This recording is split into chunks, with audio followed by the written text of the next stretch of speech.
অখিল গগৈয়ে মানে অখিল গগৈ আৰু মই দুটা একেলগে বিজেপিত থাকিব নোৱাৰো, তেতিয়া মোৰ ঘৰত ডাইভৰ্চ হৈ যাব। সেইকাৰণে অখিল গগৈ বিজেপিত আহিলে মই ৰাইজৰ দলত যাব লাগিব। সেইকাৰণে মই ভাবোঁ যে অখিল গগৈটো বিতৰ্ক কৰি লাভ নাই, কাৰণ তেওঁ যিটো পৰ্যায়ত মোৰ বিপক্ষে মানে মোৰ লগত পাৰ্চনেল কৰিছে, গতিকে বিজেপিয়েতো তেওঁক ল'ব পাৰিব, মইতো আপত্তি কৰিব নোৱাৰোঁ, কিন্তু তেওঁক বিজেপিয়ে ল'লে ঘৰত মই ডাইভৰ্চ কৰিব লাগিব। সেইকাৰণে এইটো লৈ পেলাই বহুত বেছি জল্পনা কল্পনা কৰি লাভ নাই। এইটো বহুত মানে মই থাকালৈকে নহয়, মই নাথাকাৰ পিছত কোনোবাই ল'ব পাৰে তেওঁক, সেইটো লৈ মই নকওঁ। অখিল গগৈয়ে মানে অখিল গগৈ আৰু মই দুটা একেলগে বিজেপিত থাকিব নোৱাৰো, তেতিয়া মোৰ ঘৰত ডাইভৰ্চ হৈ যাব। সেইকাৰণে অখিল গগৈ বিজেপিত আহিলে মই ৰাইজৰ দলত যাব লাগিব। সেইকাৰণে মই ভাবোঁ যে অখিল গগৈটো বিতৰ্ক কৰি লাভ নাই, কাৰণ তেওঁ যিটো পৰ্যায়ত মোৰ বিপক্ষে মানে মোৰ লগত পাৰ্চনেল কৰিছে, গতিকে বিজেপিয়েতো তেওঁক ল'ব পাৰিব, মইতো আপত্তি কৰিব নোৱাৰোঁ, কিন্তু তেওঁক বিজেপিয়ে ল'লে ঘৰত মই ডাইভৰ্চ কৰিব লাগিব। সেইকাৰণে এইটো লৈ পেলাই বহুত বেছি জল্পনা কল্পনা কৰি লাভ নাই। এইটো বহুত মানে মই থাকালৈকে নহয়, মই নাথাকাৰ পিছত কোনোবাই ল'ব পাৰে তেওঁক, সেইটো লৈ মই নকওঁ। অখিল গগৈয়ে মানে অখিল গগৈ আৰু মই দুটা একেলগে বিজেপিত থাকিব নোৱাৰো, তেতিয়া মোৰ ঘৰত ডাইভৰ্চ হৈ যাব। সেইকাৰণে অখিল গগৈ বিজেপিত আহিলে মই ৰাইজৰ দলত যাব লাগিব।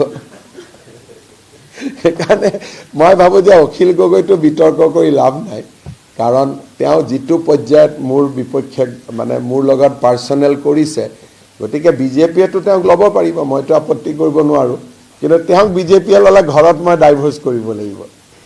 সেইকাৰণে এইটো লৈ পেলাই বহুত বেছি জল্পনা কল্পনা কৰি লাভ নাই। এইটো বহুত মানে মই থাকালৈকে নহয়, মই নাথাকাৰ পিছত কোনোবাই ল'ব পাৰে তেওঁক, সেইটো লৈ মই নকওঁ।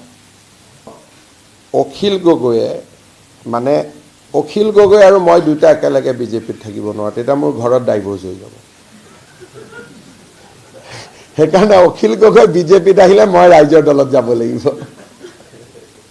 সেইকাৰণে মই ভাবোঁ যে অখিল গগৈটো বিতৰ্ক কৰি লাভ নাই, কাৰণ তেওঁ যিটো পৰ্যায়ত মোৰ বিপক্ষে মানে মোৰ লগত পাৰ্চনেল কৰিছে, গতিকে বিজেপিয়েতো তেওঁক ল'ব পাৰিব, মইতো আপত্তি কৰিব নোৱাৰোঁ, কিন্তু তেওঁক বিজেপিয়ে ল'লে ঘৰত মই ডাইভৰ্চ কৰিব লাগিব। সেইকাৰণে এইটো লৈ পেলাই বহুত বেছি জল্পনা কল্পনা কৰি লাভ নাই। এইটো বহুত মানে মই থাকালৈকে নহয়, মই নাথাকাৰ পিছত কোনোবাই ল'ব পাৰে তেওঁক, সেইটো লৈ মই নকওঁ। অখিল গগৈয়ে মানে অখিল গগৈ আৰু মই দুটা একেলগে বিজেপিত থাকিব নোৱাৰো, তেতিয়া মোৰ ঘৰত ডাইভৰ্চ হৈ যাব। সেইকাৰণে অখিল গগৈ বিজেপিত আহিলে মই ৰাইজৰ দলত যাব লাগিব।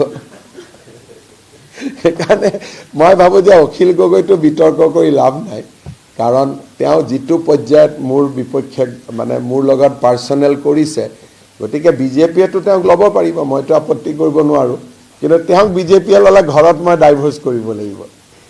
সেইকাৰণে এইটো লৈ পেলাই বহুত বেছি জল্পনা কল্পনা কৰি লাভ নাই। এইটো বহুত মানে মই থাকালৈকে নহয়, মই নাথাকাৰ পিছত কোনোবাই ল'ব পাৰে তেওঁক, সেইটো লৈ মই নকওঁ।